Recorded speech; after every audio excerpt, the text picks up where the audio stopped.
The digital yuan and its impact has been long a talking point in investor circles, and it looks as if the government in Beijing is ramping up efforts to roll it out to the broader population. The move comes with news that giants Alibaba and Tencent have agreed to support fresh adoption initiatives. But question marks persist, especially over whether or not Chinese citizens will get on board. But given how strict a hold Beijing has on its population, it seems safe to assume that adoption is a matter of when and not if. Currently, the dominant mobile payment systems are run by Alibaba and Tencent, so their involvement is notable. The Chinese central bank, the People's Bank of China, has been working on a digital yuan since 2014.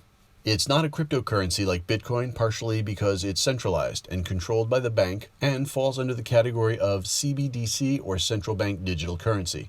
So far, the central bank has been piloting the digital yuan via different initiatives, and commentators are speculating that wider adoption is the next objective.